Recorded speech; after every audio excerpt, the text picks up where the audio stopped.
Hi, I'm Josh Hollander from Hollander Landscaping Limited. We did a landscape here last year, a small courtyard in Toronto. When we came here originally, there was a small deck, not very functional landscape area to sit down here. There wasn't many plants. It was just kind of a drabby area. So we wanted to create kind of an intimate sitting area down here, but also have an open view from the deck and create a bit of a perimeter planting for them to enjoy. We started by removing everything. We removed the whole backyard. We took apart the deck.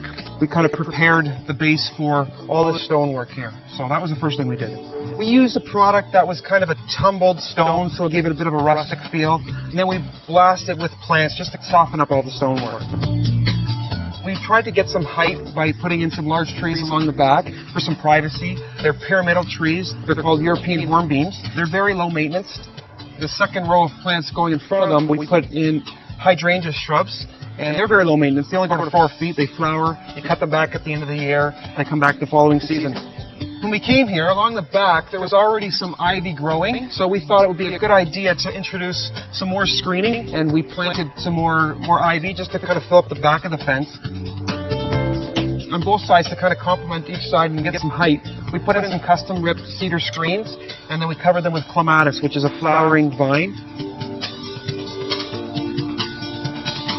And then there's a few perennials that we've put in all around, very low maintenance.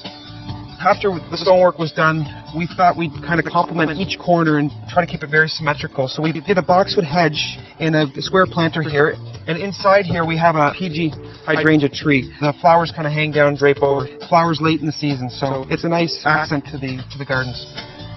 Right beside the deck, we put some river stone, and there's some hard surfacing like the stonework, so it makes it a little bit stark. So what we decided to do was add some big, large ornamental grasses to the area, which will grow probably about 5 to 6 feet tall, and they'll just really soften the wood, the stone, and kind of be a transition between the stone and the wood. We ran in some drip hoses all the way around all the plants, the trees in the back, around all the perennials. All she has to do is hook up her hose, turn it on for half an hour every other day, and it waters everything. Grass wasn't working here. It was a very difficult situation. It's a high traffic zone. We do a lot of this artificial synthetic grass, which is very popular now for either high shade areas or highly trafficked areas. Once a season or twice a season, you just have to brush it to kind of get the grass to kind of stand up on straight, but other than that, it's very low maintenance.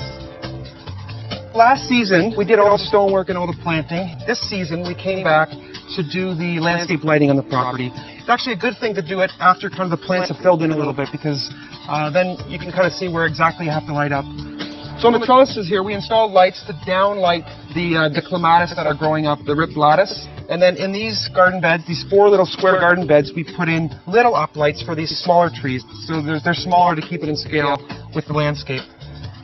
And along the back, we have 5 pyramidal hornbeams, and we lit up everyone individually just to kind of give us a really nice backlit scene. We put in 3 path lights around the deck to see where you're walking.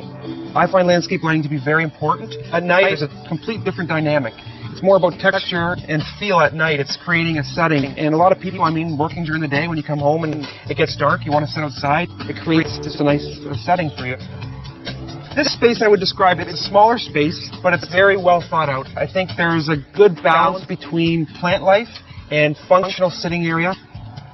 We wanted to create space, so by putting in a lower patio, by opening up the upper deck, we've created kind of different areas to sit and to dine down here. And I think with the plants, it kind of gives you a real private feel back here, so that's what we were trying to create.